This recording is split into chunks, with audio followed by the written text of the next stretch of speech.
Harika and Hasini creations వారు నిర్మించిన చిత్రం సన్ ఆఫ్ సత్యమూర్తి. రాధాకృష్ణ గారు ప్రొడ్యూసర్గా నిర్మించిన ఈ సినిమా గొప్ప విజయాన్ని సాధించినందుకు ముందుగా ప్రేక్షకులందరికీ నా హృదయపూర్వకమైన కృతజ్ఞతలు తెలియజేస్తున్నాను. ఈ చిత్రానికి దర్శకుడు త్రివిక్రమ్ శ్రీనివాస్ గారు. జగమెరిగిన బ్రాహ్మణుడికి జంజమేళ అన్నట్టు త్రివిక్రమ్ శ్రీనివాస్ గారి గురించి నేను చెప్పవలసిన అవసరం ఆంధ్ర ప్రేక్షకులకి, ఆంధ్రుడికి ఎవరికీ అక్కర్లేదు.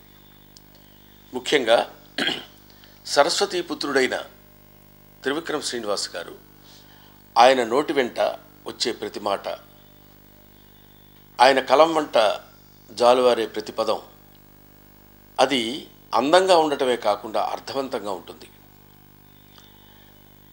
ఈ సినిమా వరకు సన్ ఆఫ్ సత్యమూర్తి అని జనరల్గా సినిమాలో కొన్ని విలువలే ఆస్తి అని క్యాప్షన్తో చెప్పినటువంటి సినిమా ఇదని మనందరికీ తెలిసిందే. కాకపోతే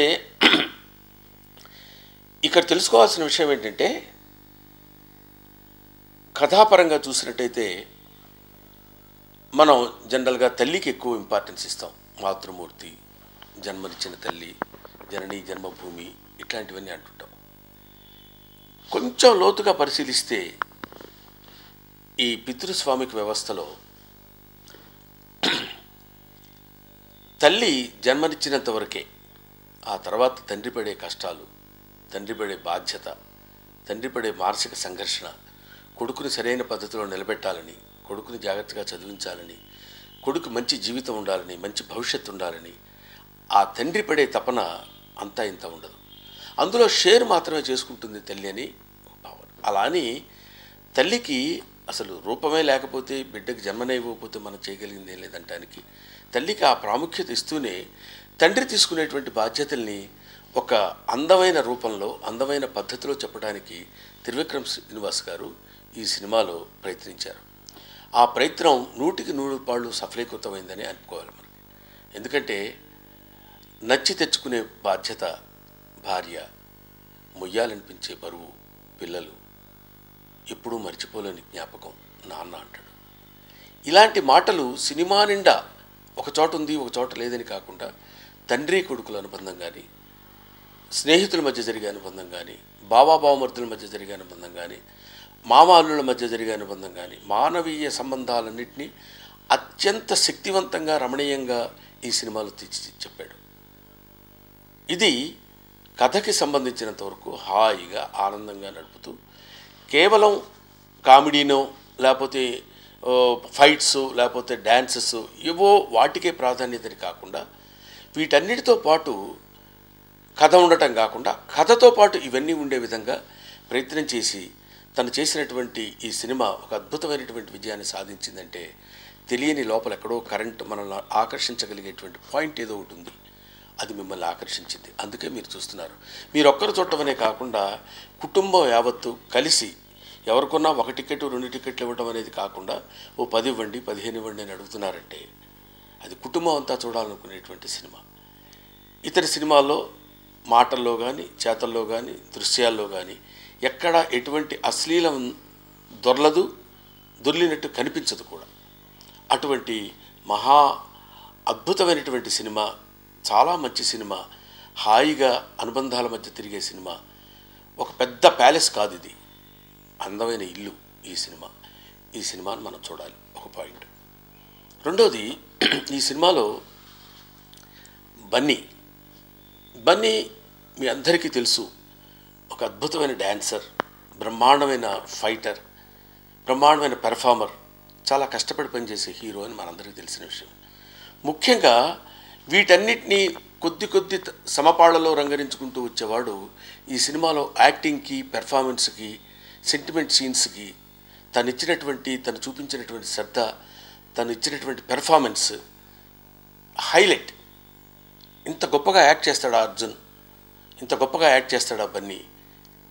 ఫైట్స్తే కాకుండా ఇతరమైనటువంటి క్వాలిఫికేషన్స్లో ఇంత గొప్పవాడా అనే ఆలోచన ఇటు ప్రేక్షకుల్లో కలిగించే విధంగా చేశాడు. ఫ్యాన్స్లో ముందు అది కొంచెం ఇబ్బందికరంగా ఉన్నా, ఎందుకంటే మా బాస్ బ్రహ్మాండంగా ఫైట్స్ చేయాలి, డాన్సులు చేయాలి, అవి చేయాలి అనుకునేవాడు ఇలా కనిపించేసరికి కొద్దిగా డైజెస్ట్ అవ్వడానికి కష్టమైనా, ఆహా ఎంత గొప్ప నటుడు మా బాస్, మా హీరో అని ఫ్యాన్స్ అనుకునే విధంగా ఆ మార్క్స్ అన్నీ కొట్టేసినటువంటి వాడు బన్నీ. ఆ తర్వాత సమంత గురించి మనం చెప్పాల్సిన అవసరం లేదు. అమ్మాయి యాక్ట్ చేస్తున్నట్టు ఎప్పుడు అనిపించదు, ఎప్పుడు బిహేవ్ చేస్తున్నట్టే ఉంటుంది, ఆ క్యారెక్టర్కి అలా చేస్తున్నట్టు అనిపిస్తుంది. తర్వాత డైరెక్టర్ ఇక్కడ చూపించినటువంటి ఒక అద్భుతమైన విషయం ఏంటంటే, హీరోయిన్ అనగానే మంచి అందంగా కనపడాలి, ఇంకా ఏవేవో కనపడాలి, ఇవన్నీ కనపడి ఆ అమ్మాయి పిచ్చి వేషాలు వేస్తే, ఆ పిచ్చి వేషాలు అనే పదం మనం వాడకూడదేమో నాకు తెలియదు, ఆ అమ్మాయి ఇంకో రకంగా కనపడితే, మన కంటికి ఇంపుగా కనపడితే ఈ అమ్మాయి హీరోయిన్ అనేటువంటి ఒక దృష్టితో మనం హీరోయిన్ చూసే రోజుల నుంచి ఆ అమ్మాయి షుగర్ పేషెంట్ అని చెప్పి, ఏ హీరోయిన్కి షుగర్ ఉండకూడదా అని మనం అనుకుంటే అది చాలా కష్టం అండి, మీకు తెలియదు, ఎందుకంటే ప్రేక్షకులు ఒప్పుకోరు. హీరోయిన్ షుగర్ ఏంటండి, అలా కాదు, హీరోయిన్ అంటే హీరోయిన్గా అందంగా ఉండాలి, ఆ డ్యాన్స్లు అవన్నీ ఉంటే తప్ప యాక్సెప్ట్ చేయరు అనుకునే దానికి దర్శకుడు ఎంత ధైర్యం చేసి ఉండాలో ఆలోచించండి. అతనికి మానసికంగా ఎంతో ధైర్యం ఉంటే తప్ప ఆ క్యారెక్టర్ మీద, ఆ క్యారెక్టర్ కన్విక్షన్ మీద ఒక అద్భుతమైన గ్రిప్ ఉంటే తప్ప ఆ ఛాలెంజ్ తీసుకోడు. అలాగా హీరో హీరోయిన్ దేవిశ్రీ ప్రసాద్ చెప్పిందే అద్భుతమైన సంగీతం, చాలా మంచి సంగీతాన్ని ఆయన ఇస్తాడని తెలుసు, ఇచ్చాడు అనేది తెలుసు. ఇప్పుడు ఇవాళ అన్ని చోట్ల ఆంధ్రదేశం అంతా సన్ ఆఫ్ సత్యమూర్తి సాంగ్స్ మారుమోగిపోతున్నాయంటే that all credit goes to Devisri Prasad. వీటన్నిటి యొక్క కలయిక. ఇకపోతే ఆర్టిస్టులు, బోళ్ళంతమంది ఆర్టిస్టులు అండి. ఏంటండి అంటే, ఇప్పుడు మన గమ్మత్తైన సైకాలజీ ఏంటంటే, మంచి సినిమాలు రావట్లేదండి అంటాం, వస్తే చూడం.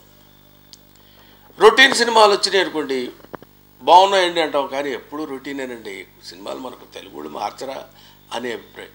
వీటన్నిటి ఆటుపోట్లకి తట్టుకుని అందమైన గోదావరిలా ప్రవహించింది సన్ ఆఫ్ సత్యమూర్తి సినిమా. చూడండి, ఆనందించండి, బాగుంది. పోతే ఈ సినిమాలో నాదొక ప్రత్యేకమైన క్యారెక్టర్.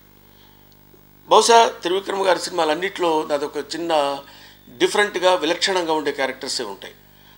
ఇందులో ఏంటంటే, నేను చెప్పిందే తప్ప ఎదుటివాడు చెప్పింది నేను విన్ను. అది దానికి అందులో ఫస్ట్ నా క్యారెక్టరైజేషన్ గురించి ఒకటే మాట చెప్తాడు, నా వైఫ్ చేత చెప్పిస్తాడు. ఏంటంటే, మా ఆయన రేడియో లాంటివాడండి, అది మాట్లాడిందే మనం వినాలి తప్ప మనం మాట్లాడింది అది వినదు అని. ఇంతకంటే ఎదుటోడు మాట్లాడింది వినడు అని చెప్పడానికి ఇంతకంటే ఎగ్జాంపుల్ ఇంకెవరు చెప్పలేరేమో. అటువంటి క్యారెక్టరైజేషను అంత అద్భుతంగా తీర్చిదిద్దాడు ఈ సినిమాలో నాది. నేను వచ్చిన దగ్గర నుంచి చివరి వరకు ఏదేదో వాక్కుంటూ వెళ్ళిపోయి అందరినీ నవ్వించే క్యారెక్టరు చాలా అందంగా నన్ను తీర్చిదిద్దాడు. ఇలాగే ఆల్ క్యారెక్టర్స్, రాజేంద్ర ప్రసాద్ గారు కానివ్వండి, ఉపేంద్ర గారు కానివ్వండి, స్నేహ కానివ్వండి, సమంత, అమ్మాయి నిత్యా మీనన్, ఆదా శర్మ, వీళ్ళందరూ ఎవరికి తగినంత వాళ్ళు అద్భుతమైనటువంటి నటన ప్రదర్శించి, ఇంకా చాలామంది ఆర్టిస్టులు ఉన్నారు, వీళ్ళందరి పేరున నేను చెప్పలేకపోయినా, రావు రమేష్ గారు కానివ్వండి, వీళ్ళందరూ వాళ్ళ క్యారెక్టర్స్ అద్భుతంగా ప్రదర్శించి, ఒక్కరోజు 2 రోజులైనా ఎంఎస్ నారాయణ గారు చేసిన సీన్స్ నాకు బాగా నచ్చాయి. తర్వాత దానికి ఆ డబ్బింగ్ చెప్పిన ఆర్టిస్ట్ కూడా యాజ్ ఇట్ ఈస్గా ఆయనే చెప్పాడన్న భావంతో చెప్పించారు. ఇంత అందమైనటువంటి కలయిక, అద్భుతమైనటువంటి సినిమా, చాలా అంటే ఏ తండ్రి మిస్ అవ్వకూడని సినిమా, ఏ కొడుకు మిస్ అవ్వకూడని సినిమా, ఏ ప్రేక్షకుడు మిస్ అవ్వకూడని సినిమా son of Satyamurthy. Kindly see the film, bless the crew. Thank you very much.